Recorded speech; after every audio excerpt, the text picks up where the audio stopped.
unrelatedly, and God knows if this ever makes it into the podcast, I've had incredible difficulty. I had nowhere else to bring this up with the word gaming. You hate it? What? You hate the word gaming? No, I don't. But I realized when I was trying to search for communities to join related to games that the word gaming has 3 distinct meanings, and the lesser one seems to be video games. Video gaming, board gaming, gambling, and I guess gaming the system or something. Yeah, that'd be great if one of the communities I could join was gaming the system. Yeah, like tax evasion or something.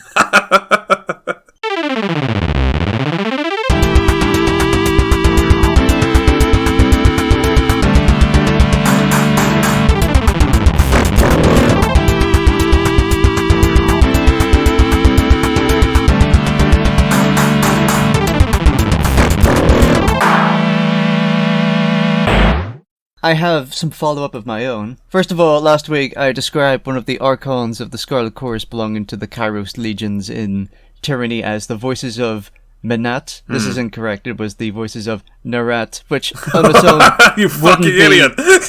Yeah, I know. Well, it normally wouldn't bother me, except almost like a sentence later you were lauding me for my ability to remember the names of all these things. Of course. Good job. I'll never believe you again. And I caught it, I was listening to it, and I was like, fuck, how embarrassing. Other follow-up is, did you know that during the First World War, the Great War, if you like, Marmite was issued as a vitamin B supplement, just in case the everyday experience of people fighting in that war wasn't miserable enough? I wonder if that's where the idea for a us feed them mentality to the marketing came from. I suppose. Eat Marmite and defend the motherland. Speaking of which, it was also given to German POWs during World War II, which I think, had the Germans won, would have almost certainly came up in their version of the Nuremberg trials.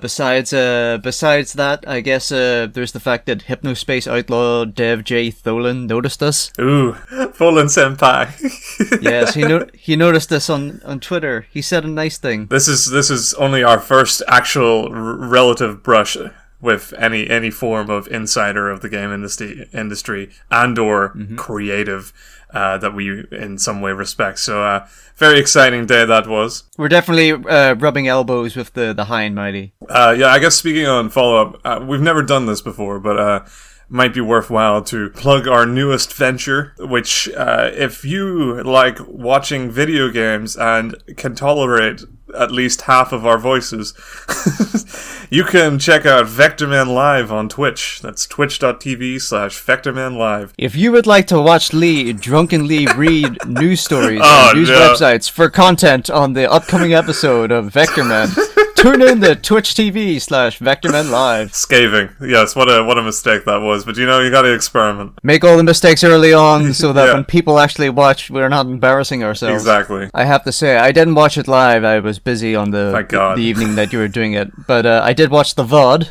Oh. And I have to say, watching you play Among Us under the influence of alcohol was a lot like watching a baby turtle make its way across a beach. Attempting to get to the waves only to be snatched up by some bird of prey. Yeah. But Abe, I as some sort of vague pro, this afternoon I live streamed Dark Souls Cubbyhole, and I did it sober. So that's 2 birds with 1 stone there, that's good. Yeah, it's steady progress. So if you want to see how the sausage gets unmade and tangled and stuff, you can watch me play Dark Souls on Twitch, which I spent 2 hours on. I might as well. This is basically all I got for Dark Souls Cubbyhole anyway, so I can crab it in here. But I spent 2 hours live on air struggling to navigate Sayre's Fortress. I got back outside, and I got blown up by a bomb. That was about as good as it got.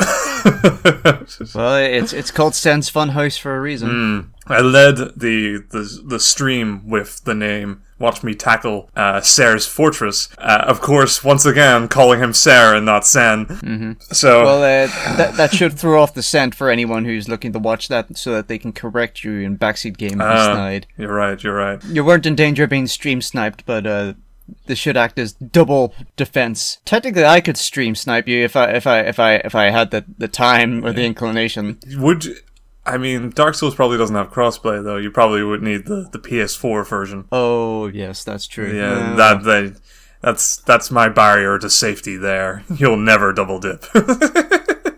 No, I'm too savvy a consumer to ever stoop to such things. Exactly. Although I suspect that I may be exposing myself as a hypocrite for reasons that will become clear a little later in the podcast, I think. Excellent. Well, let's slowly move towards that. But yes, Vectormen Live on Twitch, twitch.tv/Vectormen Live. Also on YouTube, which I believe is just youtube.com/Vectormen. Our previous podcast episodes are going to be slowly added there, as well as all the clips that are worth showing from Twitch. So if you want to not have to worry about being on Twitch, you're already on YouTube. Follow us there. Cool. All right, that's enough plugging. I feel ill. Mm-hmm.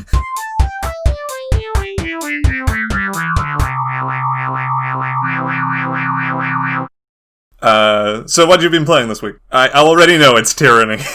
Yes, it's Tyranny. Tyranny continues. I'm brushing up against the 2/3 mark, I think, according to how long to beat and my general vibe of how things are going. Alright, cool. Story update. I have prevented the edict from coming to pass, and everyone in the valley is saved. Ooh, that is that's the ending of an arc. Not many of them are grateful. The disfavored, the Roman Legion, and the Scarlet Chorus, the War Boys, they're at loggerheads to such an extent that they're now openly conflicting with one another, which is a shame. I don't think there was anything I could have done about that. Probably not. I mean, to be fair, you did save them from just straight up, being genocided. So can't have shit under Kairos. In any case, they've all scampered off to their various theaters in the uprising, quashing conflict, so that they don't have to tangle one another, but they still find ways. Meanwhile, my boss, Tunon, is all like, a civil war would be very unfortunate for us, so I'd like you to collect evidence on the two of them, the two Archons, the two boys in charge. And then once we get to the end of the game, I guess you'll present evidence to say which of them is preaching sedition or something. Endgame court case trial. Excellent. I think we gave Tunon a bit of a bad rap last week when we gave him the sort of 1984 comparison on account of him being the Archon of Justice or whatever. But he actually seems to be the most on-the-level character in the entire game so far, so you know what? Tunon gets a thumbs up from me, and it's not just because I work for him. You bootlick. He's also got an assassin that kills people that get too above their station. So, and he's an Archon too, so no fucking around with that guy. Oh yeah, maybe I missed the point. Maybe this was more like a Chinese Communist Party kind of thing. Maybe. You got the tiers monitored by sort of bureaucracy / assassins.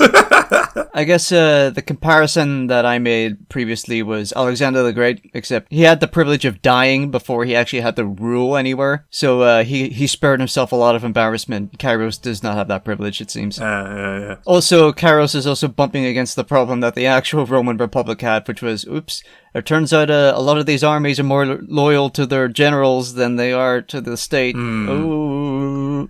Not sure how that's going to pan out. Well, yeah. Any updated thoughts on the game in general, in terms of, just how it's sitting with you, how the vibes are going? Not as such, no. I mean, it's maintained a pretty steady level of quality, although I'm not entirely sure where the plot is going. Right now I'm just being tasked to go to various parts of the map, crush sedition, and raise the edicts that have been laid upon those lands. One of them is, this regent of this county has risen his banner against me in protest, and he's held on for this long, so Kairos put an edict down to cover the land in basically a never-ending hurricane of rust and dust and desert sand. Alright. And the clause for that is, so if the last ruler of that kingdom is slain, or if the region's, the bloodline is no longer present, then that will lift the edict. And I'm like, right, well, guess I'll go do that, because the disfavored aren't doing shit about it. I mean, that's kind of their whole bit. Yeah, can't believe I'm sympathizing with the fucking war boys of all people. Oh no. I know. You definitely harped on their elitism. Oh no, the disfavored were the elitists. That's right, yeah. Oh, I've got it back to front. No, the war boys were the ones that I got the impression that you secretly liked. There are merits to their approach in that you can they're not afraid to get stuck in. Yes, you didn't like their inefficiency. Yes, they're inefficient and they're undisciplined. Their reputation with me is in the toilet because since I've been favoring the other guys, they just hate me, and their Archon hates me, but that's fine because he's a creep. The way reputation in this game works is really strange because there's the favor meter, which goes from 0 to 100, and there's the wrath meter, which goes from 0 to 100, but they're not mutually exclusive. I could have like 100% favor with one faction and also have 100% wrath, and there's bonuses to both. Yeah. And I'm not entirely sure how that works. That's, the same thing was happened to be in the Outer Worlds. It was all just one bar, so you could get on really well with the people, and therefore their merchants would sell you stuff quite at a good discount. But also, they would attack you on sight if they hated you. Yeah, I'm in a weird position where there are factions who simultaneously really, really like me and really, really hate me. I mean, I guess the idea is that they're trying to go for the Machiavellian thing of, oh, is it better to be loved or to be feared? Ideally, it should be both, but hey. But it just seems like I never really quite know where I stand with organizations where I'm at both. And therein lies the point. I suppose? Maybe there's a message. You'll just be one of those guys. Maybe there's some depth to this. Maybe there's a message. Read between the lines, Lawrence. Watch this space. We'll see how it goes. Yeah. It is quite concerning that for a game that is supposed to be Pillars of Eternity, but brief. No, I don't think that's what it's supposed to be. I just think that's how I've pitched it. Well, yeah, but I mean, like, put it this way. It is a more focused version of that. It's not like a big wide world with like a story that you can check into and 1,000,001 side stories. There is a general story progression with tiny little bits and pieces on the side, right? Yeah, that's fair. So it would worry me that, you know, you have your general plot, but if you are still sensing that, you know, the plot it's not really, where the hell is this fucking going? That to me would signal that they might have crossed a few wires in terms of what their usual design method is and what their cool... I guess this sort of thing came up a little bit with Outer Worlds too. This plot was generally easy to find, but the game never truly felt certain whether it was a big, wide-ranged side quest em up adventure with a plot,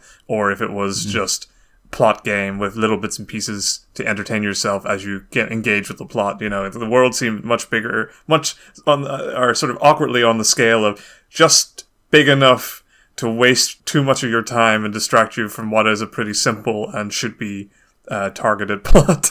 I suppose I should point out that I understand that I'm basically going around the map cleaning up all the messes and curtailing all the rebellion, although I could side with them if I wanted to, but why the fuck would I? And as I do so, my character grows increasingly more politically relevant, I suppose.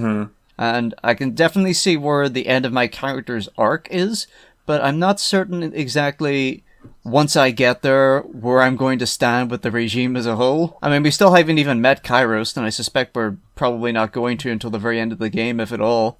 Yeah, it's like a fake out. There was no Kairos. Yes, it could be that, you know, they pull back the curtain at some man pulling a bunch of levers and knobs and pulleys and things like that.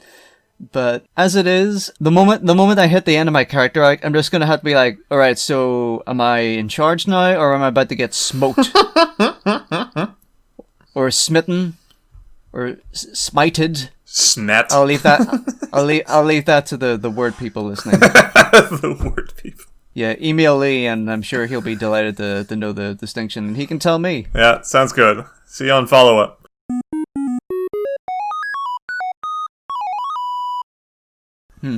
Now, besides Tyranny, this week I also watched the Undertale 5th anniversary orchestral concert. I forgot to write it down, but so did I.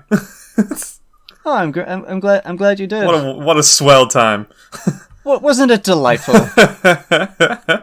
5 years. Hard to believe. Ordinarily, I'd be like, oh, it feels like it was only yesterday. But no, with Undertale, it's the opposite. It feels like it's been there in my life for like 10 years. Yeah, easily. I think the difference with Undertale against other like sort of big games or big events in your life that do feel more recent is that Undertale's time in the sun never really quite disappeared. No, it seems to have... It's a mainstay. It's here to stay in the popular... in the popular culture, at least the internet popular culture, the games one. I watched a playthrough of it 2 years ago, and it was like unwieldy popular, you know. And it was just the kind of thing where like there's still an audience for people who've seen or played Undertale to go back and be there again and enjoy it. And the same kind of effect happened listening to the orchestra. Yeah, you felt some of those feelings again. Huh? Oh yeah. To be fair, it was last year I was working for a bike company on their internet side of things, and I was writing up descriptions for the bikes to sell to people on their internet website, which, as you can imagine, was a kind of tedious job, sort of mindless. Easy money. Yeah, absolutely. I definitely liked it. But when you're doing something that you're kind of repeating yourself over and over again, you want to try and find a soundtrack or something, or a podcast to listen to kind of like Vectormen Podcast to help break up the monotony. But I actually, because it was a writing job, and the ADHD was flaring like crazy whenever I tried to listen to something with too many words, no lyrics, can't do it with the lyrics. Exactly. I defaulted to video game soundtracks, and it was a big exploration to see what really worked in terms of working music. And while I didn't really, because the Undertale soundtrack itself is quite incidental a lot of the time. If you listen to the full album, there's a lot of little bits and pieces that kind of make it a little jarring. What I really liked was a remix album of the Undertale score. It's by a guy called Holder. Did you play this at your house when I was around one time? Yes, I think I did. That sounds like the kind of thing that I put on the background for games or something. See, I'm gonna let you in on like a real good brainworm here. This is a classic Lawrence brainworm, which is that I try not to listen to the soundtrack of things that have affected me greatly, because in doing so, I feel like I'm ruining their potency.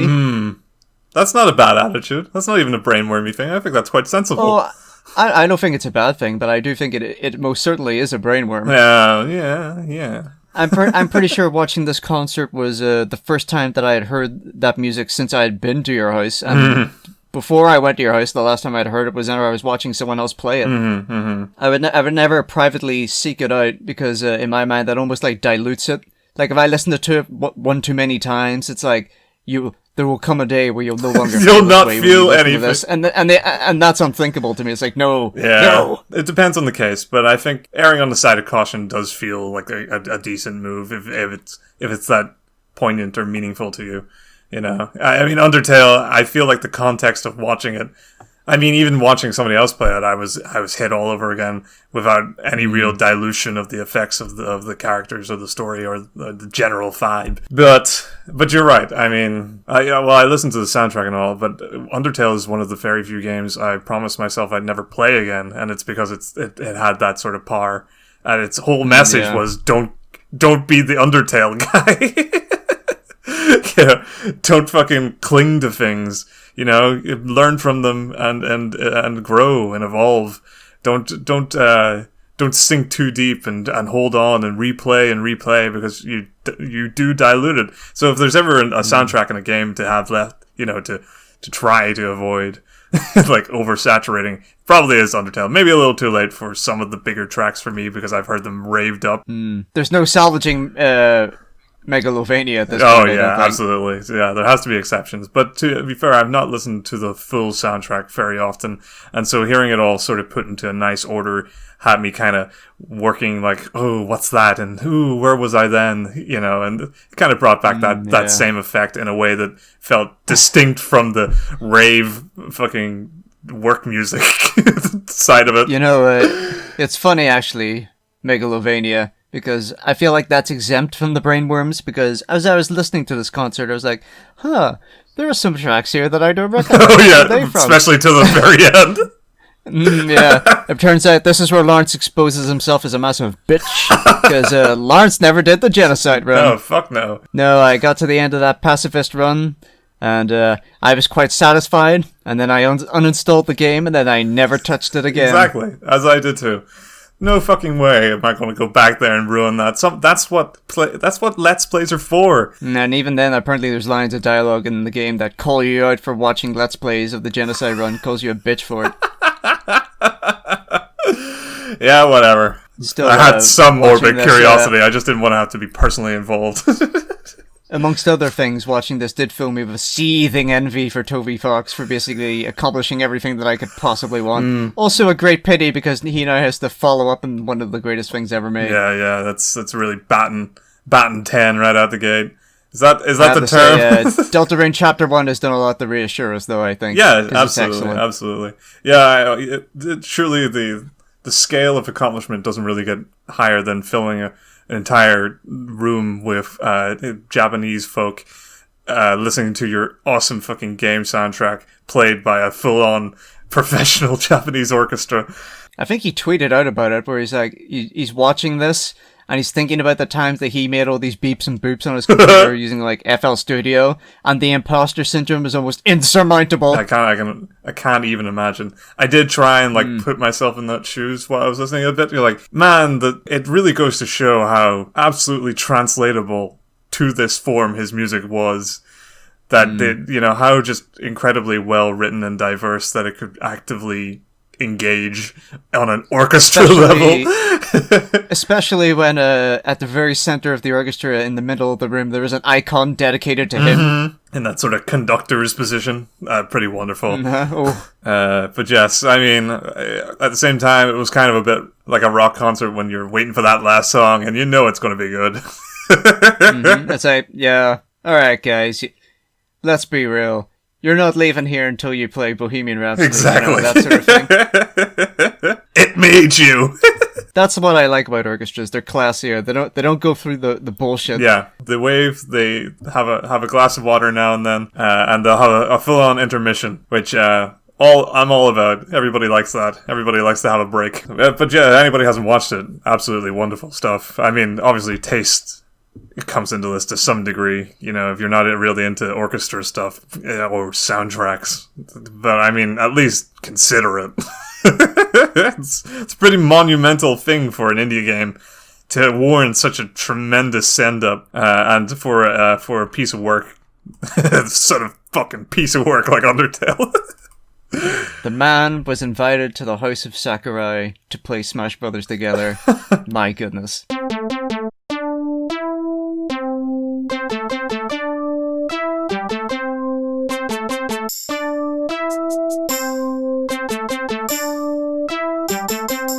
Well, that was my weekly. Yeah, already it's leaning into mine.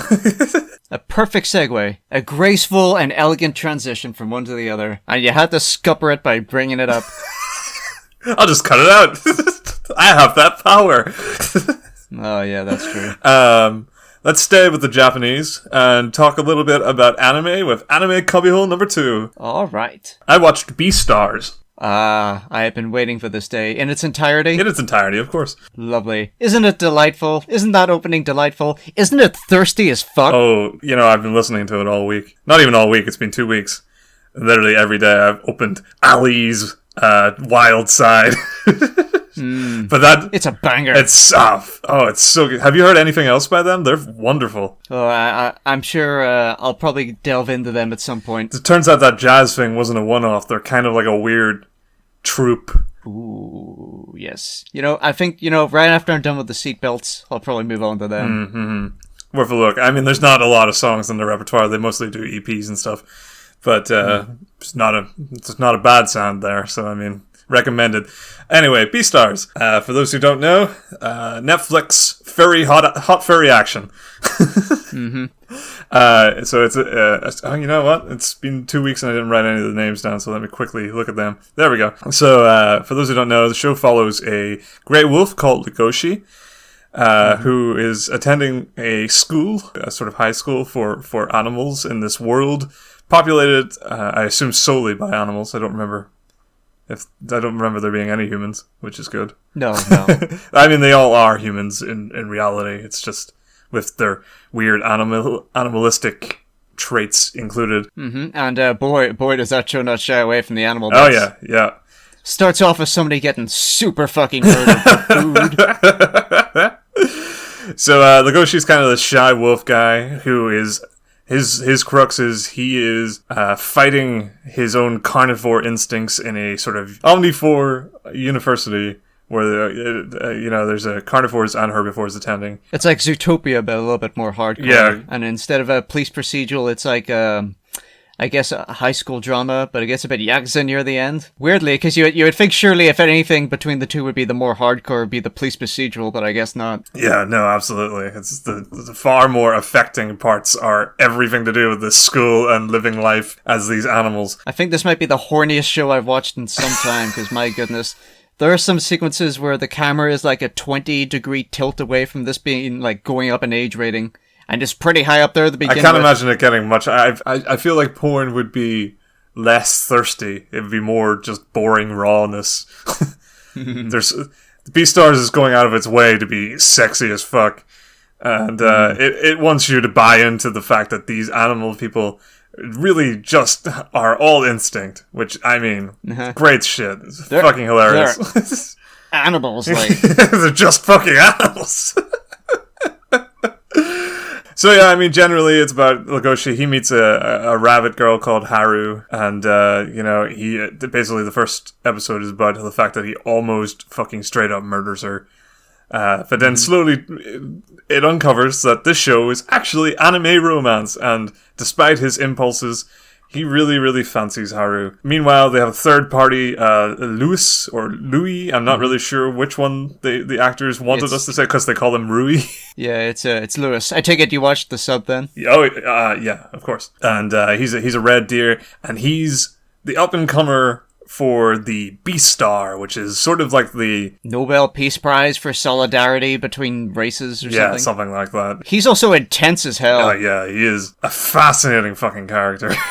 No chill whatsoever. So yeah, it's really just about them going about their school lives for, it's like 12 episodes. And then shit kind of gets taken up a notch when, first episode, somebody is brutally murdered. There's sort of factions, Yakuza-like, in the town that come into it a little later on that, our characters have to respond to in their various enigmatic ways. And generally it's just a really good involving...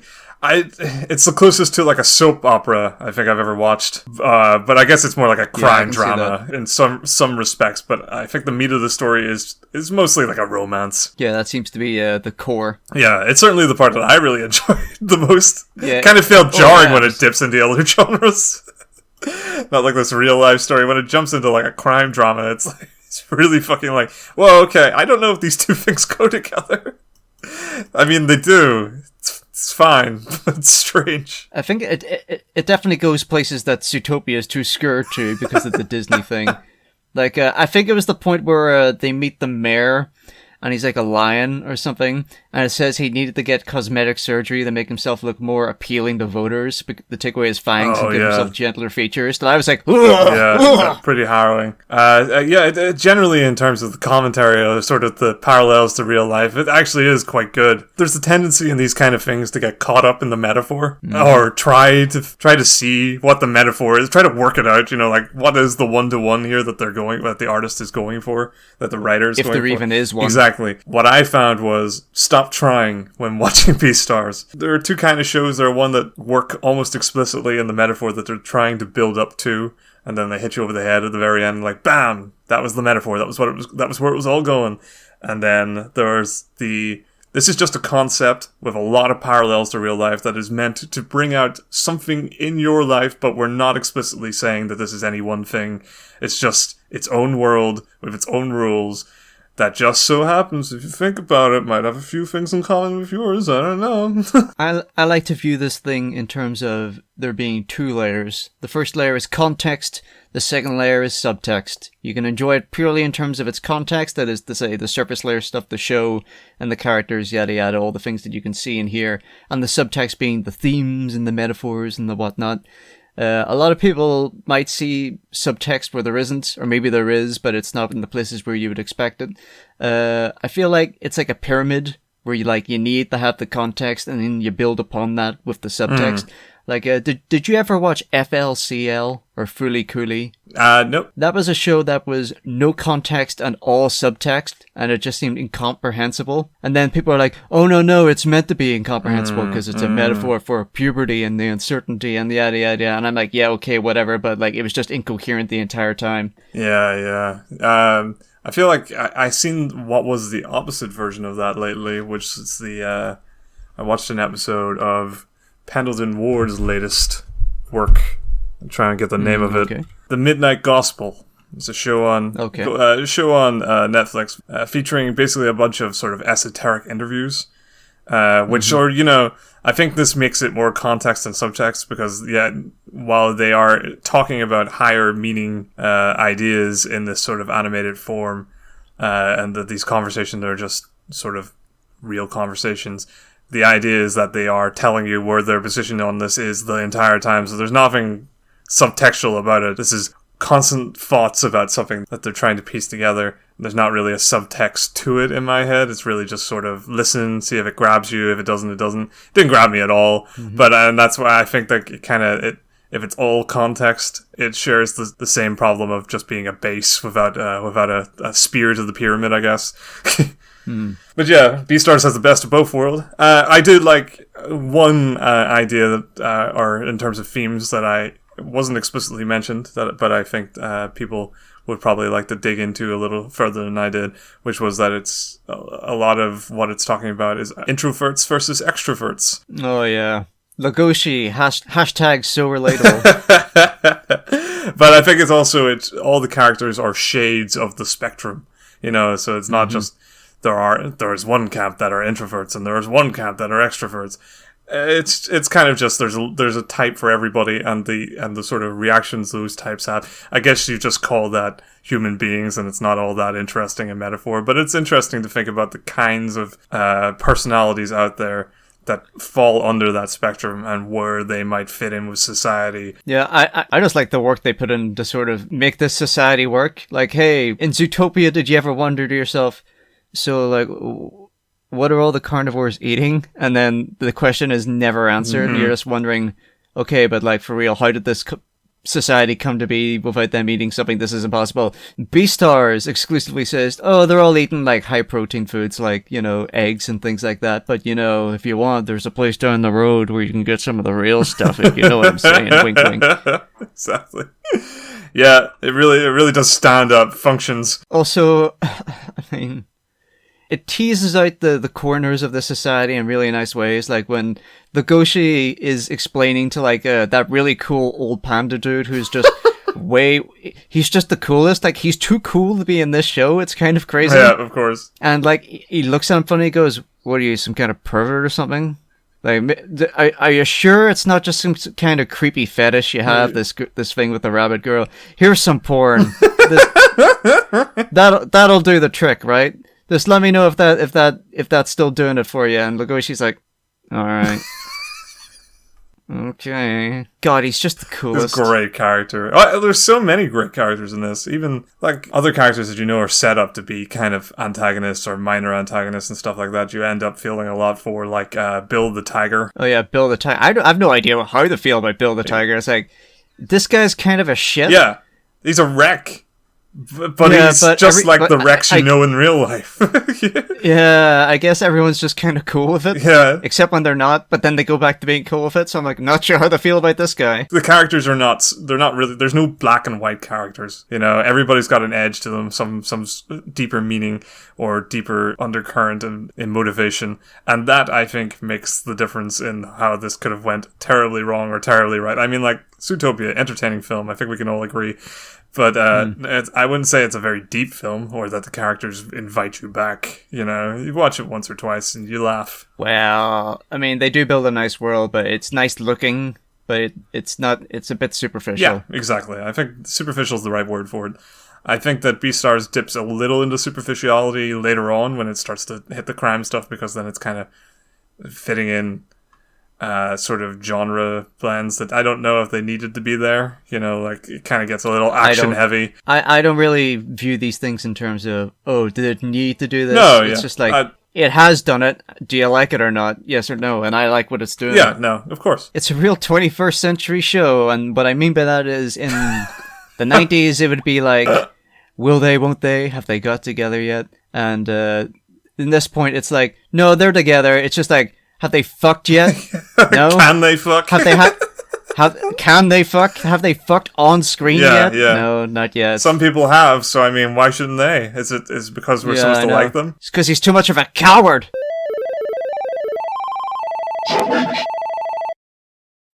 Right, other thing on my week. So for my birthday, as a gift, I was given Dragon Quest XI.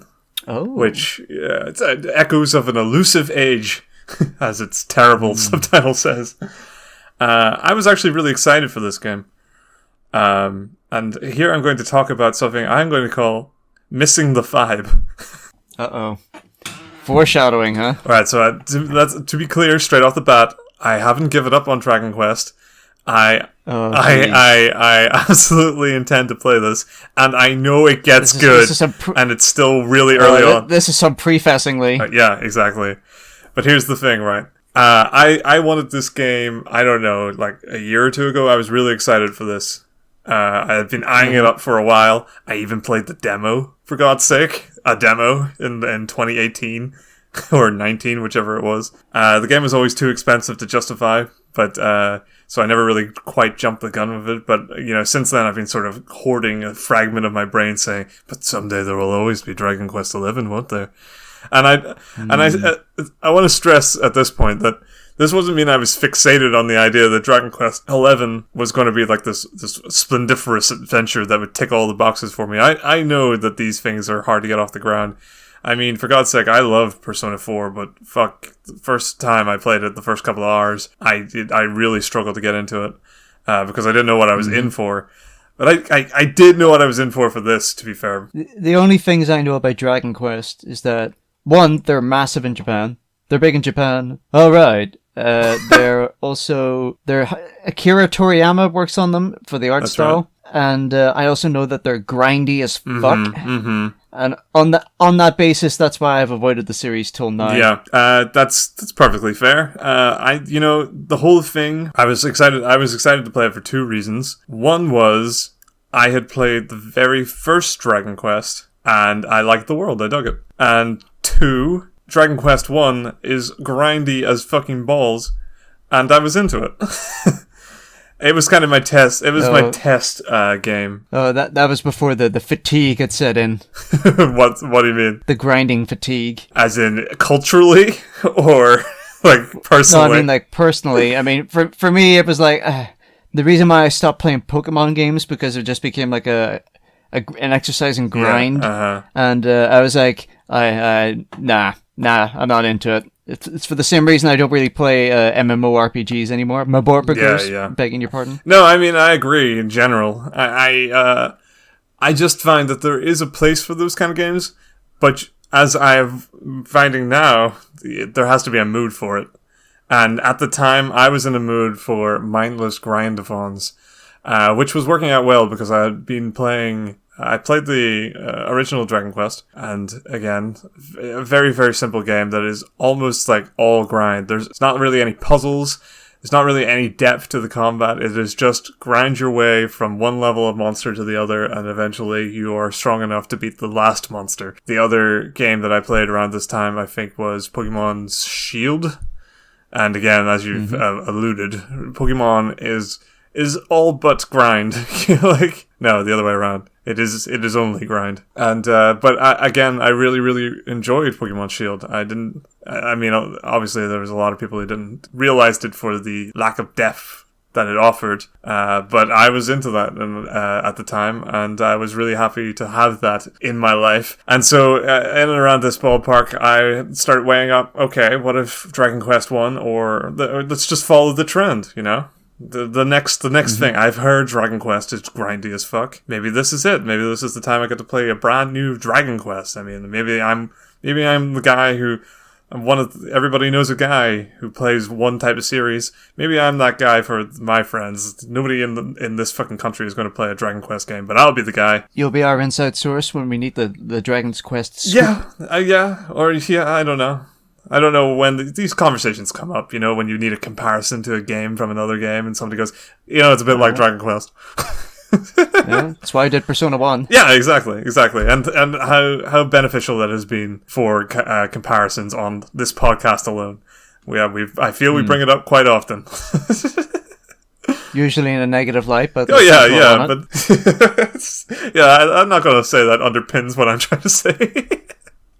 Anyway, Dragon Quest 11 or whatever it was. But the whole thing is, by the time I eventually got around to it in August, I don't know. I might have been over the whole grindy thing. The appetite had passed. The luster had worn off. I'm trying to weigh it up a little bit because I also think the start of this game might be exceptionally, I wouldn't say dull, but kind of too loose for its own good, and at the same time. Okay. Too linear. It's weird, right? Because the story itself is almost A to B for the first while, and I haven't really got past or out of that. But the weird thing is, when you step into like an area, the sort of open world section with the monsters that roam around, you have to decide to fight the monsters because they can't reach you if you run away from them. They're kind of just littered around the path, and you can see them, and instead of like random battles, you just see them there, and sometimes there are faster ones that you have to work to avoid if you want to, or you just walk up to them and start picking fights. Well, that seems like the best way to go about it, as far as I'm concerned. I hate random encounters. It's like being slapped in the face when you're just trying to go somewhere. I generally agree. I think there should be some visual connotation to say that a monster is approaching you so quick and you have very little you can do about it. I don't know if I agree with the idea that they just sort of float around aimlessly around the sides and let you decide whether you want to fight them.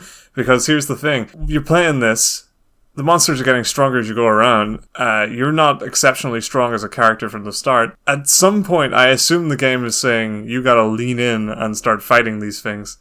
But it's not making that a part of the journey. You're going to actively have to use brain cells on this path to bump heads with these things. An example of a game that did this a little better was Ni no Kuni Wrath of the White Witch, which has the same general effect. There's an overworld, there are monsters littered around it, and you walk around and you can see them in plain sight, so there's no random encounters.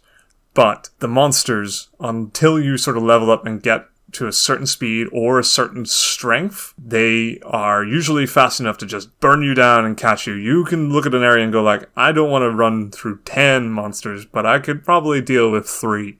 And you kind of hit that path knowing that you're going to have to fight 3 monsters instead of 10. And therefore you're allowed a sort of sense of agency, but at the same time you still have to engage with the combat system to some degree. Yeah, Chrono Trigger did that, I think. What I liked about that system is that the monsters would always advance on you and they would always catch up. Very rarely would you get out of their grasp. And when you hit a certain level and the monsters are beneath you, they run away from you. So you're not even wasting your time. You're not even getting into random encounters with shit that's way beneath you. So I thought that system kind of meshed the best of both worlds, because you had enough foresight to go like, that guy's too strong, I don't want to fight him. That guy's too weak, I don't want to fight him. This area is too packed dense with enemies and I'm low on health and I don't want to have to deal with that, so I'm going to go back to town and heal up and start again. There was a little meta game there to play. This, I feel like the meta game adds an extra unnecessary step, which is none of these monsters are going to fight me unless I choose to fight them. They're not in the way of anything. They are important to the game, but I have to make the decision to fight each and every one of them in order. So when you start to fight them, you just literally sit down and head first into 10 monsters like a fucking weirdo. And it just feels like that one step too far, where it's asking you to not only grind but to do all the middleman work as well. Oh, I see what you mean. It's like when you enter the overworld, right? Mm-hmm. Can you see all of the monsters there right away in the overworld? Yep. All the way to the horizon? Yep. So it feels like a to-do list that regenerates every time you enter the overworld. Yeah, is that exactly. Yeah, it burns on your mind saying, I should be fighting these things, right? And the truth is, when you get to certain points in the story and all, you're going to hit boss fights that have required you to basically be fighting them the whole time anyway. So why not just make them fight you and remove the sort of, why am I the guy who has to hunt them all down when they're necessary for the game to progress, And again, there have been systems over time, even Pokemon had it, for God's sake, where the monsters, if they're very weak, will run away from you. Or ideally the instant kill. Again, my favorite feature in any RPG is the Earthbound upgrade that lets you just, if an enemy walks into you on the overworld and the game calculates that you could beat it in one turn, you just win automatically and you get your XP and you don't even enter the battle screen. Mwah! Love it. So this didn't have that, and it made kind of traveling the world feel like an overly analytical chore, I guess, because I was starting to wonder, should I be fighting these things? These guys look stronger. Am I the right level to be fighting these guys? It was a bit more calculative. A lot of overthinking, a lot of metacognition about the way that you're playing rather than just playing. Exactly, which is not what I was looking for in a grindathon, because you even when on the basis that I was looking for a grindathon, because I wanted it, to hit you over the head with it a little bit. I don't mind. I can take it. I'm here for that. I'm not saying it has to be blind, random battles in the tall grass, but I mean, I feel like games have already done a system that was exactly like this, but that one step that tied everything together. For some reason, Dragon Quest fought better, and made it so that you have to overthink every area you're in. Like, am I doing enough right now? Is this enough? I guess by the 11th entry in the series, they're sort of banking on you knowing what the score is by this point. Yeah, well, that's what I mean. I do know what the score is. That said, I also might not be in the mood for a grindy game, so I don't want to write off the whole fucking adventure. I'm still looking forward to playing Dragon Quest. I'm just putting it to the side for the moment because I feel like that's what I mean. I feel like I might have missed the vibe. I feel like sometimes you have in mind this sort of idea of what you want to be doing with your time, and there's an ideal out there that you want to help make that come true. And for me, at the time, whatever mindset I was in a grindy game mood, and I wanted to play Dragon Quest. And now it's over. Maybe it will come back. I'm kind of banking on it because it's an expensive game, and I don't want that gift to go to waste. But at the same time, it kind of feels like it's past me a little bit. Yeah, I know. You're not in the mood for it. You're not in the mood for it. Simple as that. Exactly, simple as that. And that's a shame, because I've seen bits and pieces of what the later game looks like, and it looks like a blast in terms of the fucking world and the characters and stuff. I mean, it's fair enough, Grinding is something that I very rarely am in the mood for. Mm-hmm. But, if you're not in the mood for it, you're not in the mood for it. It's that simple. But I'm sure that, there are other games that you've played that, you've experienced this as well, surely, where there's kind of a mood that's not striking you. Maybe the brainworms prevent it. The brainworms go a long way, but you see, I do have there is a workaround for these sorts of things, which is the brainworms only accommodate one game per platform. Mm-hmm. So if I've got a game on the PlayStation that I'm working my way through, but I'm not in the mood for it, ordinarily I'd be like, well, I can't play in every game. I gotta get it out of the way first. But if it's on the DS or if it's on the PC, then by all means, so long as it's on a different platform, you're good. Yep, makes perfect sense. So you're very good. I don't believe you when you say that, but yes. It was I've had it happen to me in other genres that weren't grindathons. I mean, for example, I'm kind of going through it a little bit with Disco Elysium. Mm-hmm. This kind of ties into the whole reading thing from the last week, where it is a game predominantly about reading stuff. This is a book game. Yeah, very much so, which I do enjoy, and I like how weighty it is, but at the same time you kind of want to take a breath now and then, and it's not that game. That's my bad, but it just means I'm not on the vibe. When I got Civilization 6, I got that for Christmas a couple of years ago. I was really looking forward to it, and I think it's a really good game, but it just didn't grab me in anywhere near the same regard that Civilization 5 did. And I kind of feel like I couldn't help but feel deflated that I wasn't gelling with it, even though it was technically a very fun game. I couldn't get on board with it the same way that I got on board with Civilization 5, and that losing yourself in something was what I was really wanting from it, and it couldn't get me on that. I know exactly what you mean. It's the worst feeling in the world when you're constantly questioning the extent of which you're enjoying something, and you're not entirely sure if that's because of the quality of the game or simply the mindset that you're in. And it's like, should I be enjoying this more? Is this my fault? You know, that sort of thing. Exactly. Well, that's what I mean. Hate it. While I'm technically explaining what might or might not be working for me with Dragon Quest, I feel the biggest problem is really just that I'm double guessing every moment how much I should be enjoying this thing that I wanted, which is the worst I ever had it was Sonic Generations. You and I know that I'm a massive Sonic complicated fan. Relationship, yeah. But yeah, mine's not that complicated. Yours is more complicated. The last Sonic game I played in its entirety was Sonic and the Secret Rings. Wow. Or maybe Sonic Chronicles, The Dark Brotherhood. I can't remember which one was later. Dark Brotherhood would have been. Yeah. Well, in that case, that was the most recent game I ever played. God. Yeah. How long was it? 10 plus years, maybe? Easily. BioWare wasn't even owned by EA. Ooh.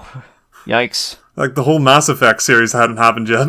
Yeah. I'll buy Mania at some point, and that can break the hiatus, I suppose. Yeah, a solid get, definitely. I love Sonic games, and I love the 3D ones just as much as I love the 2D ones. It's like a battered housewife. Yeah. Exactly. Yeah, you see it on the internet these days, and people are like... It's an abusive one-way relationship. I seen somebody tweet, I'll never be able to find it, but somebody tweeted like, do you remember the glory days? And it was the image of the games that came out on the 15th anniversary of Sonic, which were like Shadow the Hedgehog, Sonic the Hedgehog 06, and you know what it was? It was the Sonic 1 port to Game Boy Advance. Famously terrible port. And they were saying, like, remember the days when 4 Sonic games came out in 1 year? And you're like... Yeah, what a great year that was. Yeah, exactly. It's like, wow. I mean, yeah, they did. What a cornucopia.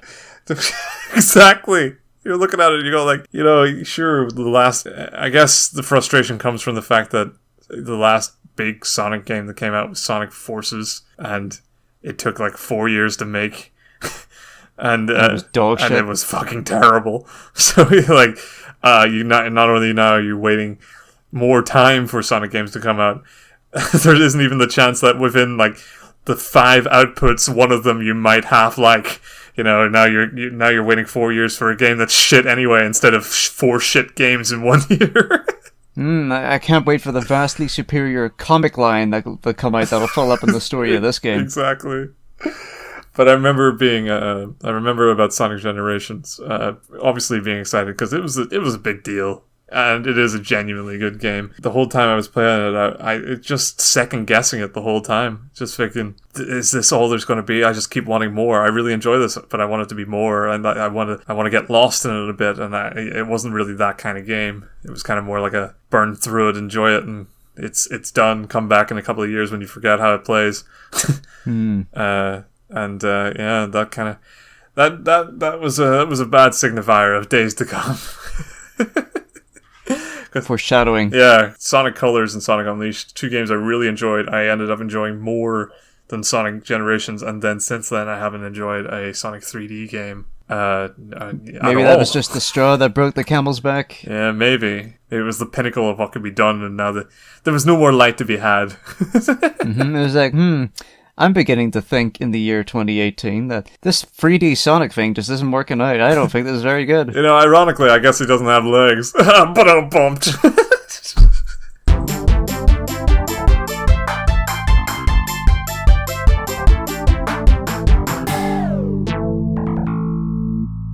Before we head into the news, I do have one final piece of follow-up, which is, yes, I am quite certain that I did do a Scatman bit previously as our weekly The News jingle, but and for that I am sincerely apologetic. However, I will point out that scat being what it is, it can never be truly the same thing 2 times in a row, so I'm off the hook on the technicality. Makes perfect sense. And with that, the news. Yeah. All right. So on the news this week. Yeah, here's the kind of smaller one on my side of things. Michel Ancel retired this week. I was just about to say the same one because you're sort of like, oh, that's a shame. But I still get a big shit-eating grin on my face because I'm like, yeah, that game's never coming out. Beyond Good and Evil 2, it's not happening. You know, to be fair, I do feel like Mr. Ancel was potentially one of the factors why it was going so slow. I mean, the man had visions. Mm-hmm. The man had dreams. You know, God help him, I feel like if it's the one thing that Ubisoft needs right now, it's, you know, creative integrity. Yeah. But, you know, that he just left. Also, somebody in a directing position who isn't hands-on in the worst kind of way. An auteur. Yeah, who's hands-on in the good kind of way, and not the bad kind of way. Exactly. Yeah, I mean, to be fair, it's because of Michel Ancel's work that I actually give a shit about Ubisoft in any case, and now that he's gone, I'm kind of like, what's left, you know? Uh-huh. Other than disappointment and embarrassment. Yeah, it was Michel Ancel who did the Beyond Good and Evil 2 E3 demonstration, wasn't it? Yeah, I believe so. In which he looked like he was holding up his newborn son or something when he came out on stage. And it was in that was the beginning of the running joke where I would turn to you and go, this game isn't real, it doesn't exist, your eyes deceive you. Exactly. And, you know what, it is bittersweet news, but now it seems that my joke has become true more than ever now. I feel like it's the opposite. I feel like now that there's a visionary out of the way, Ubisoft can churn it out however they want. Is that what you're saying? Yeah. Yeah, it'll come out, but it'll be shit. Exactly. Oh yeah, exactly. I feel like that's what we're looking at here. But anyway, that's sad news. I've always respected and admired the work of Ancel but it does sound like he's going on to literally greener pastures. He's opening like an animal sanctuary or something. So yeah, bittersweet. Frankly, I'd cut ties with Ubisoft as soon as I could. So I mean, fair enough. Mm-hmm. He did it in the most tasteful of ways. The only creative force remaining at Ubisoft now is, I suppose, the poltergeist of Tom Clancy, and that's about it. In other less, it's kind of bigger news. The 3DS ends production this week in Japan. Now, it's just the 3DS. It isn't the new Nintendo 3DS or the new Nintendo 3DS XL. I believe it was the whole family. Last I checked. Oh, really? Well, I'm glad I got in there, huh? Yeah, no, it's the whole family, new Nintendos included. Oh well, shit. Just as well I got one then, huh? Yeah, Even if it was locked up, it was chained to, you know, a great burden, a nameless burden that I've been freed from, so let's not dwell upon it. But it feels like I only got it, like, I've only actually begun to use it a month ago. Well, the good news is, between a back catalogue of 3DS and DS games, I mean, it's a console that will have legs for quite a while. Mm-hmm. And there's always the back alleys. Anyway, it's a shame. The black market. It's a shame about the 3DS. Not that it wasn't a success in its own sense, but it also probably spells the complete end of the DS line. Oh yeah, it's the end of an era. Yeah, huh? it's kind of where it has to end, right? I mean, unless they've got like a 4DS in the lines, that'd be great. No, I think the Switch was meant to be a consolidation of their portable and console line. Yeah, exactly. Into one Ultron form. Sort of in the same way, in the same sort of ennui that amounted when the DS supplanted the Game Boy brand, and the Game Boy brand was therefore consigned to history. This is kind of the same. The Switch has now ended the 3DS. How does it go? The king is dead, long live the king. Yeah, exactly. It's the circle of life, man. Gone are the days of Shigeru Miyamoto and Iwata pointing at a DS that's printing money going, it literally prints money! Classic. The whole people born in this world that don't even know the meme. Maybe there's been a Switch iteration of it and I'm not paying attention. No, I don't. I mean, the Switch did well. Oh, it's done. Do DS well. It's done remarkably well. I think recently that we see it had the best August of any games console ever, including the PS2 and the Wii. Oh, really? And that's in the year of the recession. That's true. Well, it's probably because it's the cheapest one. The others aren't out yet, so I guess. I mean, just in general. Yeah, I know, but in the middle of recession, people are still spilling out 200 fucking pound on these things. No, I've got a news story here. I'm enjoying Tyranny, right? But the loading times for my machine are just abysmal. Like, we're talking, in order for the game to boot up to, like, the first interactable screen, I'm waiting, like, upwards of 5 minutes. I just find something else to do while I'm waiting. Mm. But if I had an NVidia 3080, that wouldn't be a problem. And all you need to do is beat someone over the head to get it. I would need to beat somebody over the head with my NVIDIA 3080 because they're big enough for you to do that. And the person I would be beating over the head would most likely be a scalper. And they probably have like 30 of them by now, so I'd be severely outarmed. Yeah, exciting days for the next gen consoles being literally console sized in themselves. Mm-hmm. I'm sort of using this story as the first thrust into my penetration into the PC gaming spec world, because I'm gonna get there eventually, so I may as well start doing the research now. Yeah, and the first two lessons I've learned are the previous generation get really fucking cheap in comparison when the new ones come out every year. That's right. And you should buy all your components at once, because if you don't, then something will get left in the dust and you'll end up being fucked. And that's advice coming from a veteran who gave me that advice specifically. So, all right, cool. I've essentially tried to make myself take a console player's mentality to the PC market. You just bought an Alienware or something, and everyone turns to you and points and laughs. No, people make good custom stuff and sell them themselves. I just have to read that the specs make sense to me, and then I'm like, yeah, okay. But in terms of following the market on the, $1,000 GPUs and shit like that, I don't want to go down that hole, really. Excited to hear it. I'm excited to hear your journey into it. It's just not something I can look forward to, knowing that I'll never have the justifiable money to invest in this. Well, look forward to me making all the mistakes so that you don't have to. Yep, sounds great. All right. Let us get into the meat of the week. Yep. So this week was the PlayStation 5 Showcase Spectacular. Yeah, and I actually watched it for once. That was the most terrifying news to hear. Yeah, and I watched it before you asked me to, which is even more surprising. I just got lucky. It just so happened to be streaming on YouTube at a time where I was free, and I was like, oh, whoa, look at all this content. Don't mind if I snorting that content. Yeah, so I mean, as we've already ascertained, PS5, now I'm looking at things from an objective, like, now that I know full well going into the future of consoles that I'll probably be a 3 years down the line, arms distant kind of guy, and not on the front lines. No, you've cast your die. Yeah, so I feel like that can make me more objective about these things. No. If I were in your place, I would feel the opposite, because I've bought the PlayStations because that's where all my trophies are, and it's where all the franchises I like are. But I have held no loyalty to the brand whatsoever beyond that. No sentimental value of any sort.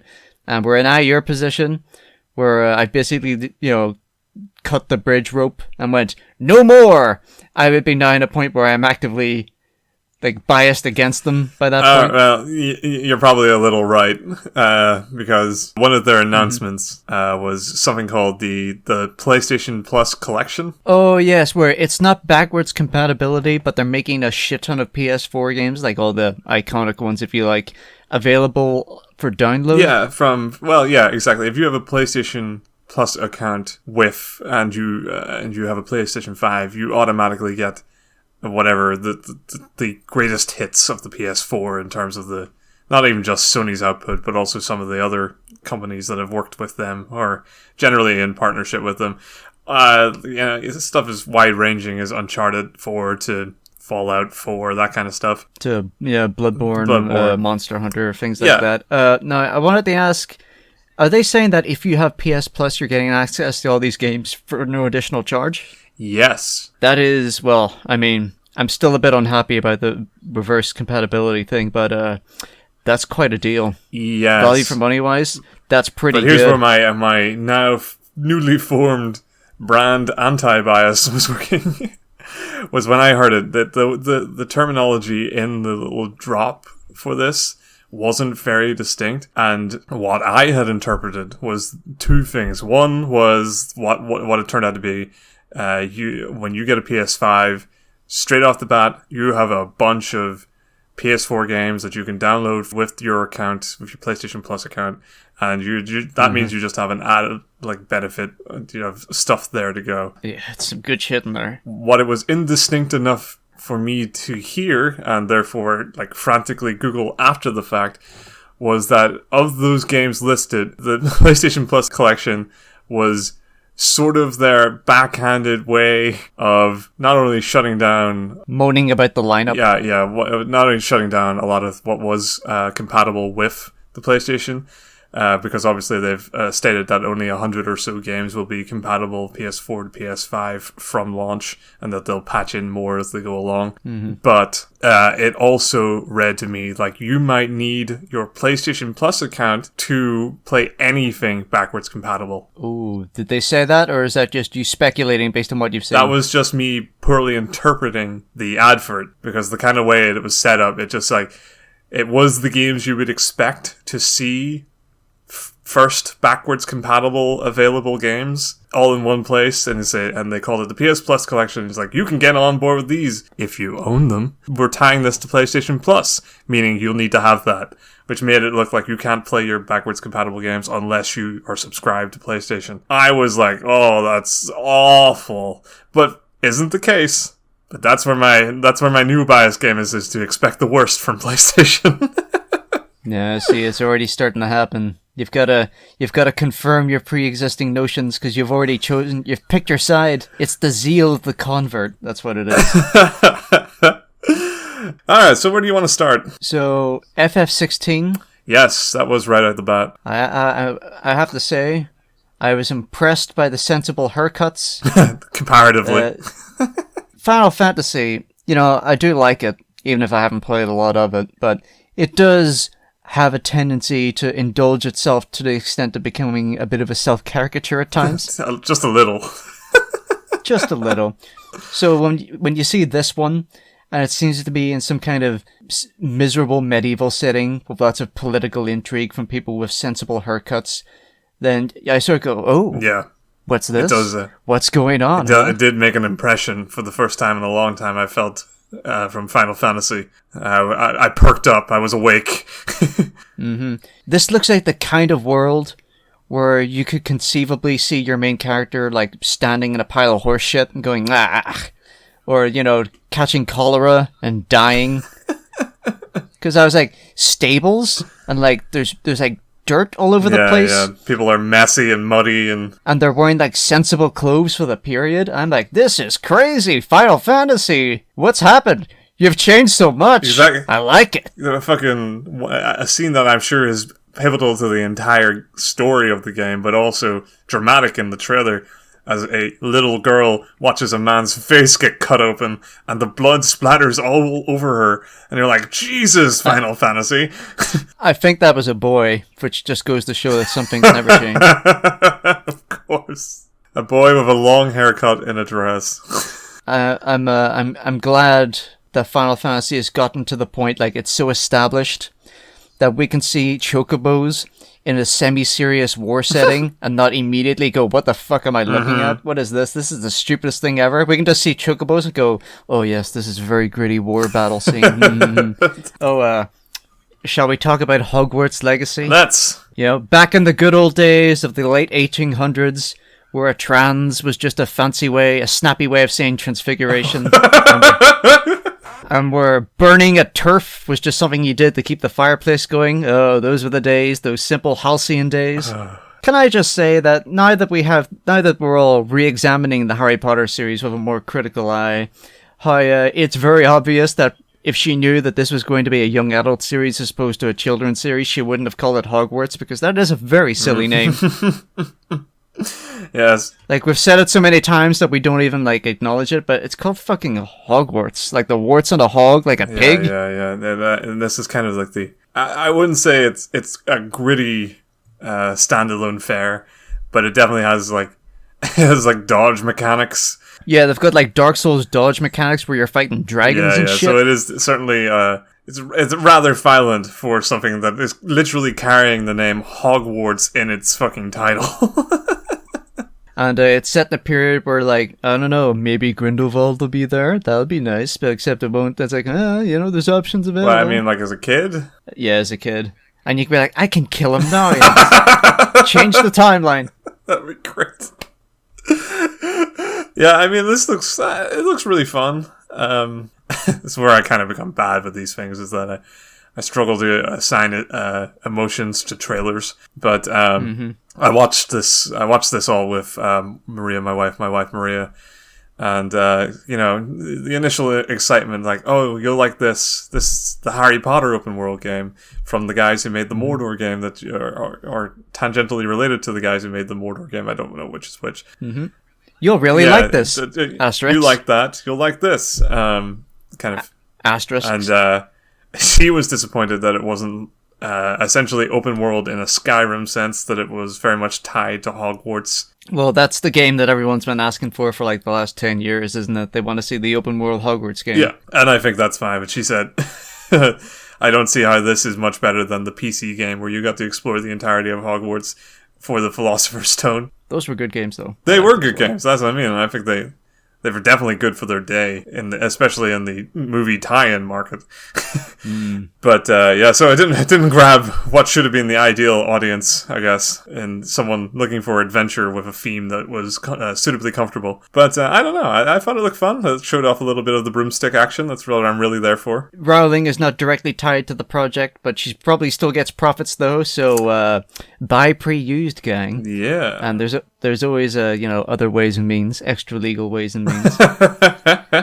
Just remember, all the people who worked on this game have already been paid.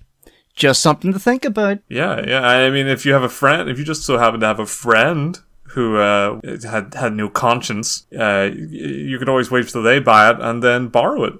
Old-fashioned style. You and 10 of your friends can all borrow the same copy at the same time.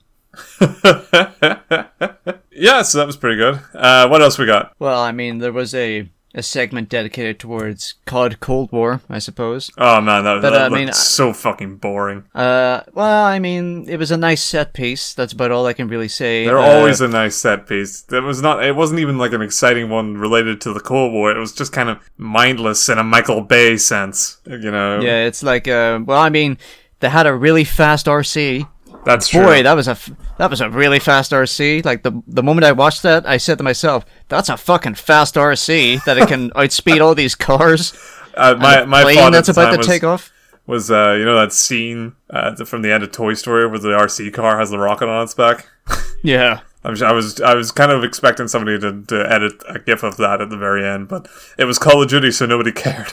There's also the alpha is now free to play. Can I just say, as a software person, how it annoys me to see the word alpha become a marketing term. Because it used to be, they would let you play the beta, and that made sense because the whole purpose of a beta is to let you, balance things out, iron out any remaining bugs, basically outsource to the public your beta testing process. But like alpha, like if you're making people play the alpha version, then like your production is going dreadfully bad. No, I mean, like, your game is fucked up. Yeah, like exactly. You're letting the public play a version of your game that shouldn't be working, like, isn't expected to be working. But that's because it's not done. Alpha means not done. Yeah. Beta means basically done. We're just ironing out the kinks. Alpha means not finished. This started with Destiny, where it's like, you can play the alpha, and I'm like, whatever that is, it's not the alpha. It's never going to be the alpha. They would never let you see the alpha because it would negatively affect your perception of the game because it would be fucked up. Yeah. This is beta testing. They're just calling it alpha testing because, like, Jimmy from marketing thought that it would be, it would be like cooler. It's like, what's exclusive? Beta testers. Well, you know what's even more exclusive? Alpha testing. Yeah, get in there. Oh yeah. I mean, I know that you're always playing the beta build when you put it out there, unless it's in early access and you could potentially be playing something pre-beta, which would be horrifying. But, in big games like this, it is always a beta build. Why not just find a new word? Just find a new word for it if you want to market it up. Why go to alpha, something that actively means something in specifically this field? Well, for two reasons. One is people know what it means, or they think they know what it means. Like, you know what beta testing is, right?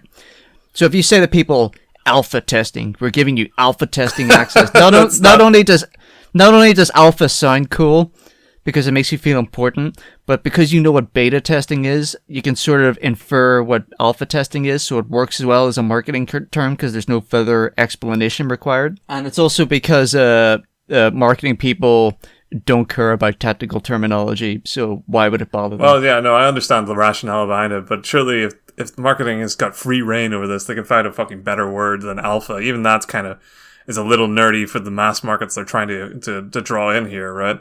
Well, I mean, it's Call of Duty. They'll say they just hear alpha, they hear early access to the multiplayer, and Call of Duty, and they're off to the races. Yeah. I mean, I understand why they've shied away over the years from demo. I mean, demo has kind of become synonymous with, not the game. with synonymous with free. Yeah, but they don't like that. Yeah, no. A demo is something that should be free, so we don't call them demos anymore. We call them early access. Was it Call of Duty? No, it was Crash Bandicoot. Have you heard about this? It just dawned on me. It introduced microtransactions a couple of weeks in? No, but there is a demo out for it live as we speak that you can only play if you have pre-ordered Crash Bandicoot 4. Oh, of course. Defeats the purpose, boys. I mean, you know this, and I'm sure the listeners know. The purpose of a demo is to help you decide whether or not to buy something. If you play the demo is only available after you've already pre-ordered it, that kind of defeats the purpose of the demo, doesn't it? Resident Evil 8. Ah, yes, Village. Every time I see a little more of this, I get a little more, ready for it. I'm excited. It's like, hey, they're doing Resident Evil 4, but they're doing it Resident Evil 7 style. Yeah. I've downloaded Resident Evil 7 from the Game Pass in anticipation to catch up, square up. Oh, yeah? Yep. Yeah? You gotta play the VR version? I wish, but no, I don't own a VR headset. I wish. Somebody wants to pawn me a fucking VR headset for the PC, by all means. No, I have to say, I like this ongoing thing of sneaking the Roman numerals into the title somewhere. I don't think it's sustainable, but I'm glad that they're doing it. I can see it working. Well, what do you think Resident Evil 9 is going to look like? Yeah, I'm sure there's something. With, IX? You can call it Resident Evil 6. Yeah, I thought about that. I actually thought about that if they call it Resident Evil 6, but it's actually Resident Evil 9. I don't know, you got like Fixture, something like that. Oh yeah, Mix. Can't wait to play Resident Evil Fixture. I thought Nix, but X is NYX. What? No, Mix. You can call it Chaos Mix. Resident Evil Chaos Mix.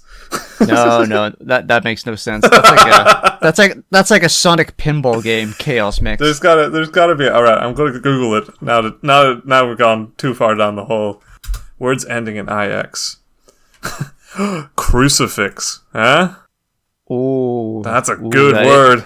That is enticing. There's loads of fucking good shit. I'm not sure they would be able to get away with it for this one because they're already doing like the rural religious angle. All right, Helix.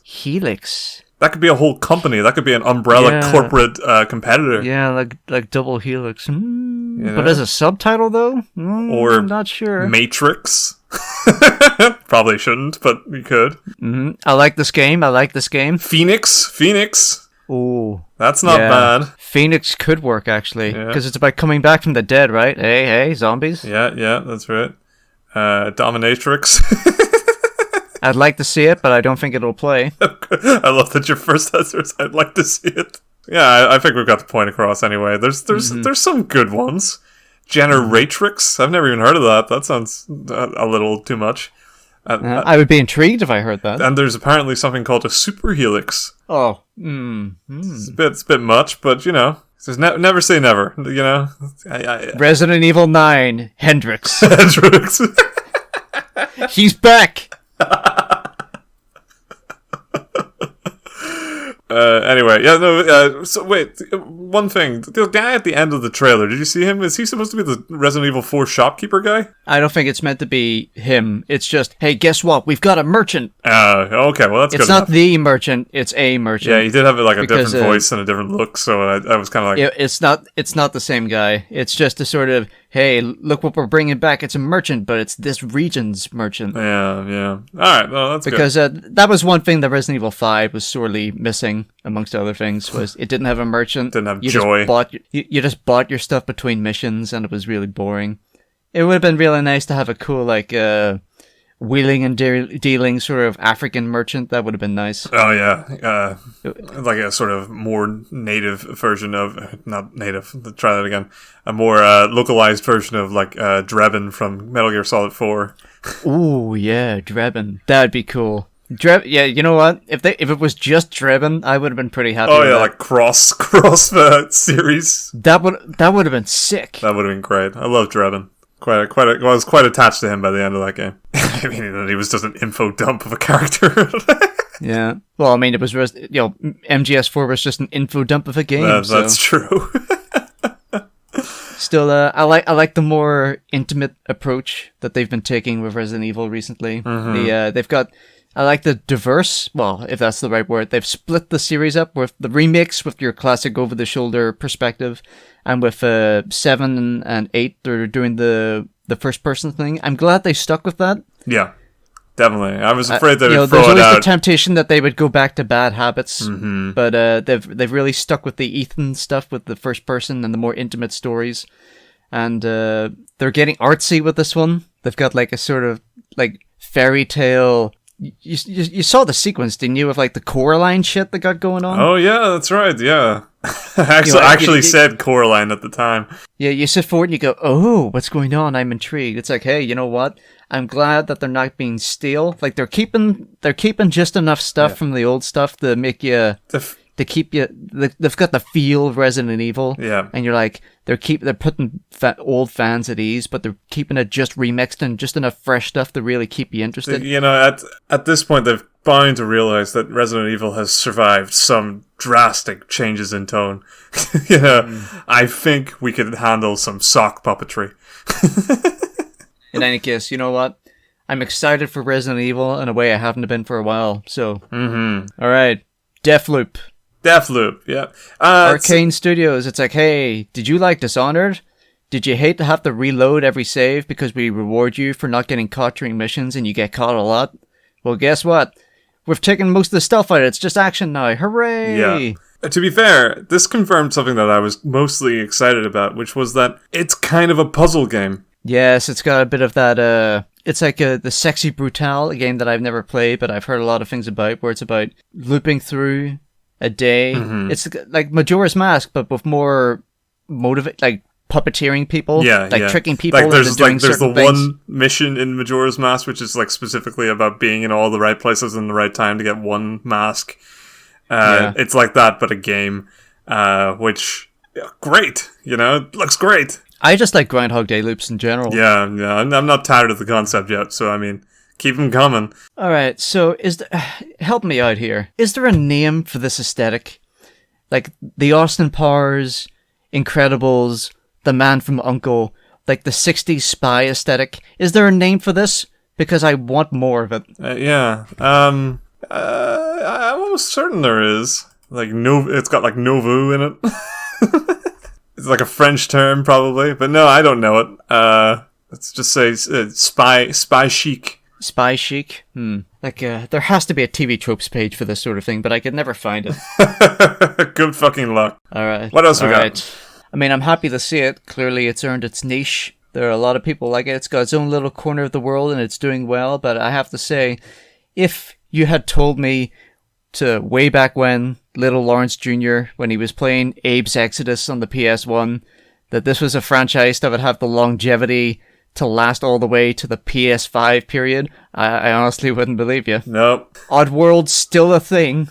It's not that I'm not happy to see it. It's just that it's really not for me. As a kid, I liked watching people play Abe's Odyssey, but I never enjoyed playing it myself. And then as an adult, when I revisited it in its HD version, then I realized it really wasn't for me. It's a puzzle game, and it's a really good one, and it's such an interesting niche, an interesting style, an interesting world. But it's not one that I'm like compelled to play. I'm just happy to see continue to exist. I didn't think it would be this. This sort of pseudo Lemmings gameplay loop would have the legs to last 20 years. But here we are, huh? No, absolutely not.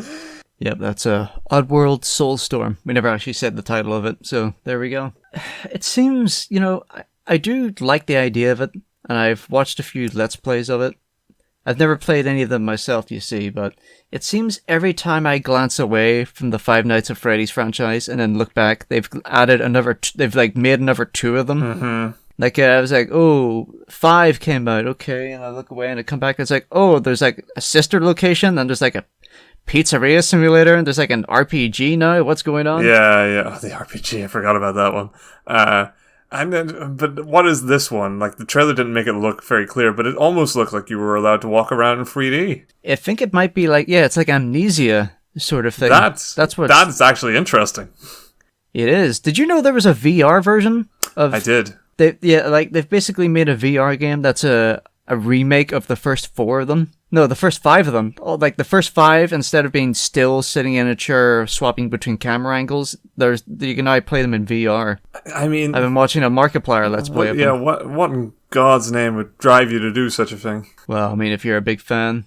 Shout out to Scott Calhoun, or Cawthon. Scott Calvin. Santa Claus himself. Cawthon. Cawthon. Scott Cawthon. You know what? We go on about Toby Fox and how he's carved out something for himself, but it has to be said, Scott Cawthon's done a pretty damn good job himself. Yeah. He's built a veritable empire. There's very little to begrudge here. I mean, you can harp on that they're kind of a template of the same game for as much as you want, but I mean, there are small little serial games that do their job remarkably well and have an aesthetic that is their own. I mean, you can't begrudge them. Mm-hmm. I don't own any of them myself, and I'm in no hurry to play them, because whilst I do like horror, the very premise of these games seems like just a recipe for anxiety more than anything else. Although, I have to be said, you really know when you've hit the mainstay when the franchise that you've based your game off of, Chuck E. Cheese, is not only going out of business, but I think could bear to make a lot of money if you did some kind of crossover event. Imagine if Chuck E. Cheese did a Five Nights at Freddy like Halloween crossover. Would that not just be like? Would they not make bank on that? What? Swap out the ball pit for like a fucking escape room, and bam! I mean, kids would be eating crap pizza for the rest of their lives. Catching diseases from the ball. Well, the ball pit's gone, so they can't catch the diseases quite as easily. But still, from getting touched by the robots. Mm-hmm. Oh yeah, just like spray down the robots with anthrax or something. Yeah, absolutely. just to make you feel like your life's in danger. All right, so my earlier remark about double dipping on consoles is stupid and I would never do it. Well, here we go. It's Demon's Souls remake. Yeah, I didn't even think about that in the same context. It's the remastered Demon's Souls, and it is looking nice, I have to say. I basically played the game of, I recognize this area. There was a lot of that. It looks so much nicer now. Look at that. I don't even recognize this. This looks so nice. And basically, it worked its way into me really, really well, where it plays the music, and it shows you the iconic parts. And you know that Vince McMahon meme of him looking coyly and him getting increasingly more and more enticed until his eyes are glowing red? Yeah. That was basically my reaction to this trailer. I'm like, not bad. Oh, that does look nice. Well, I mean, I always have the original. Tower of Latria looks so good. Yeah. I was like, yeah, okay, you know what? I might actually buy this. Well, I think there is an exception in the sense that it is a massive overscale for what Demon's Souls was in terms of like performance and then just general completeness. It does make sense. This is slightly more than a remaster, and I imagine, and having played the last Blue Point adaptation in Shadows of the Colossus, spectacular job in terms of capturing the essence of the original. They are the unsung heroes. They're like the A-team. Yeah, they're just the guns for hire that you call up when you need a job done and you need it done well. They don't work for themselves. They just do it for the money. I do think that, I don't know about you, but I was kind of put off by how clean it looked, though. It feels like it. And we hear this conversation every time Blue Point do a game because they make them all nice and clean and shiny. I mentioned this myself earlier in I think maybe the second episode of this show when this game was first announced. When we saw the first footage, I was like, "Ooh, there's a temptation to make it really shiny. I hope they don't lose any of the aesthetic." And I was worried at first. But then I saw some of the levels besides the Boletaria castle levels. Like, they showed Tower of Latria, which is my favorite level in the Soul series in general, and it looks fantastic. They showed you the mining area, and it looks just the right amount of grungy. And I'm like, hey, you know what? I'm sold. It's good. I'm happy. All right, great. I mean, like, I guess that was my one conversation point. I felt like it might have aired too far into clean and shiny, and kind of lost the flavor that the Souls games wears. But I mean, if you're the guy that they're aiming to please, so if you're pleased, then let them be pleased. Yeah, well, I mean, visually I'm pleased. We'll see how it feels to play. Yeah, that is the difficult one to nail down. But again, that was specifically the one thing that was excellently done in Shadow of the Colossus. Fortnite had a laughably perfunctory presence in this. Where it was almost like a 30-second... Okay, yeah, by the way, Fortnite's on it. There you go. You happy now, Grant? Let's move on. Yeah, as it recalls to my mind the words of my father every time he sees Robbie Williams, the singer. He utters, "Do the smirk and fuck off." Yeah, that's exactly what it is. All right, there you go, kids. Fortnite, it's there. I suppose we should get on to the price, but before we do that, God of War 2 announced... God of War 2019 2. It's probably going to be called Ragnarok, but, they're being coy about it. I mean, it's got to be Ragnarok. It's not going to be God of War 2 Ragnarok, is it? That would be fucking terrible. Yeah, it might be that, actually. Well, as long as it's got something at the end that distinguishes it from God of War 2, the original, and not God of War 2, the new one. Yeah. They should have called it The God of War. They should have... the way they dropped the... in order to make things spicy, they should have added the God of War for the reboot. Wouldn't that have been nice? I'm in favor, ugly as it is, of them going straight up old fashioned. Put the name of the console in the game title, and call it God of War PS4, like Super Mario 64. Nah, it's awful. It's hideous, but it's distinguishing. But they couldn't do that for the actual title. If they called it The God of War, or because it's set in the Norse pantheon, they could go Gods of War, because now there's Kratos and that would have been good. Thor, I guess. Also, I'm pretty sure the story of God of War, the PS4 God of War, basically leads into Ragnarok, the mythological event. That's how the plot goes. I'm not entirely sure. I think that's what happens. So it's going to be called Ragnarok. There's no way it's not going to be. It's too cool of a name to not do that. You don't turn down the opportunity to put the word Ragnarok in everything. Yeah, of course. Anyway, there was nothing shown of this, and I'm excited for the people that were excited about this. So the price. We've danced around it. Exactly the same as the Xbox One X, Series X. God damn it. £360 for digital only, $450 for the disc version. Now, I did make an effort to go back to, I think it was our first episode or our second episode, to see what my prediction was for what this price was going to be. I said it was going to be comparable to the price of the PS3 when that first came out, the fat one. Which I believe it is, isn't it? It's the exact same price. I looked at, that's roughly the same price as the disc version of the PS5. So hey, pat on the back. I got it right, not too shabby. So $450 for the disc version. Oof. I have to say, this only goes to show the disc people are bearing the brunt of the damage. They're bearing the cross for the digital people. Because it's very clear that we're meant to be offsetting the costs that Sony is losing. That they're by setting the digital only one by so low. Because I certainly know that £90 is not what it costs to put in a fucking Blu-ray player. But what about a 4K Blu-ray player, huh? I can't imagine it's fucking 90 quid anyway. I can't even imagine it's like £30 when it comes down to raw resources, but the markup must be exponential. In the same sense of it was burgeoning technology when the PS3 had a Blu-ray player. So they wanted to back that up with a ridiculous price to offset that cost.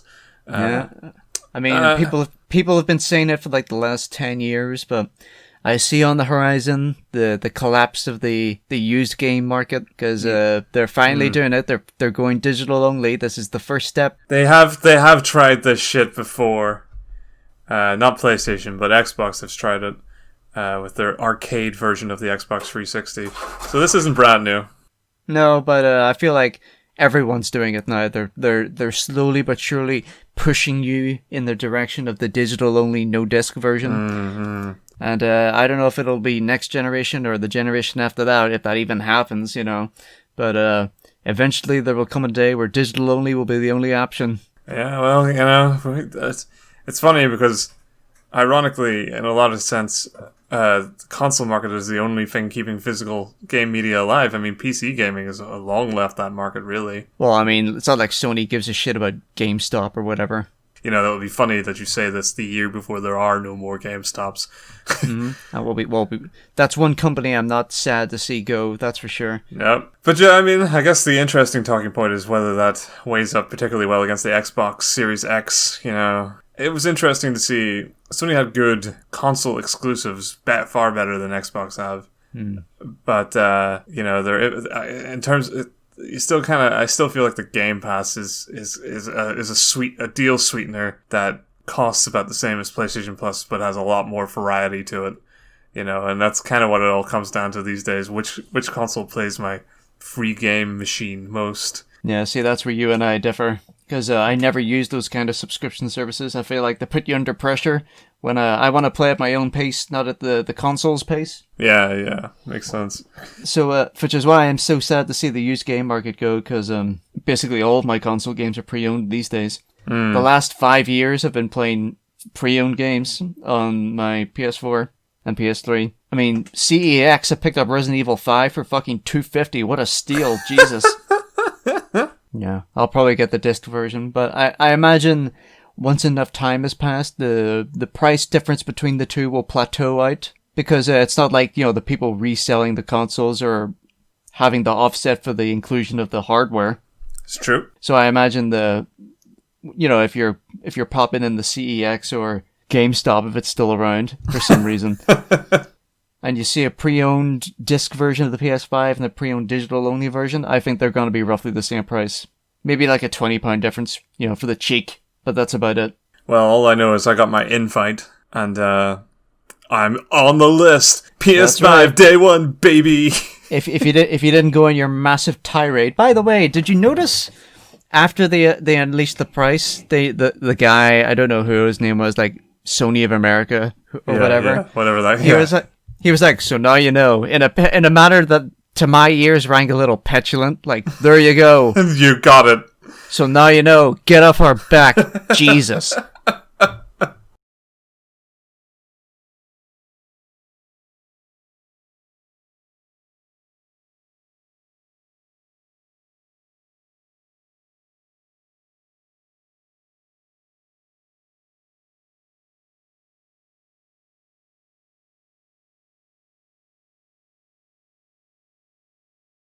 This might have been announced a little bit earlier, but gameplay footage of the new Amnesia game. Yeah, I heard about this, but I didn't see it. Amnesia Rebirth. Ooh. In VR, I think. That's the right format. VR is the right format. For Amnesia? Yeah, seems the logical step. Frictional games, still doing the same old thing, but hey, it's been a while and we've all been missing it. Although I have to say, there is a worry with Amnesia, because I would say that the first Amnesia game, The Dark Descent, was really what kicked off the big wave of Let's Playing as a phenomenon. It really hit the mainstream. Like PewDiePie, for instance, he got his name playing Amnesia. And needless to say, the horror genre has been influenced by it in like many, many ways to an extraordinary extent. So there's always a little worry, especially because A Machine for Pigs didn't do so well. When they're coming back, Amnesia is back, baby. Where you're wondering, ooh, I hope they, are they just doing the same old thing? Because that ship has sailed, brother. It's gone. Well, it's hard to believe they would, because, as most people will know anyway, the Machine for Pigs wasn't Frictional Games. It was Chinese Room. Yeah, whereas Frictional Games went on to make Soma, which did try to implement a little more of like a puzzler, psychological, Bioshocky kind of vibe to it. So it did feel like they had planned to move on. I can't imagine them dipping back into the well just to make the same game when, you know, they very clearly made a statement that they were intending to go a little further beyond the scope of their original project. So I would err on the side of positivity for the first time this podcast. Yeah, we always like the end on positivity, don't we? You can look forward to the next horror nightmare game positively. I've been meaning to play A Machine for Pigs. I mean, I know it's not as good, but I do like the setting. I like what they're doing with the setting with this one, where it's sort of like the French out in the desert. or something. With the Machine for Pigs, it was sort of like a Victorian setting with a bit of like Ozymandias going on. I just like the name of it, A Machine for Pigs. That's a good title. It sticks out. It's memorable. It is a really good title. It's slightly awkward, but in a way that makes it really memorable. I think I might play that game over October for Halloween, because, you know, it's not like we're doing anything else for Halloween this year. Yeah, you do that, and I'll do Resident Evil 7. We'll meet up for a Halloween special. I will see who's chickened out the most. It's gonna be me.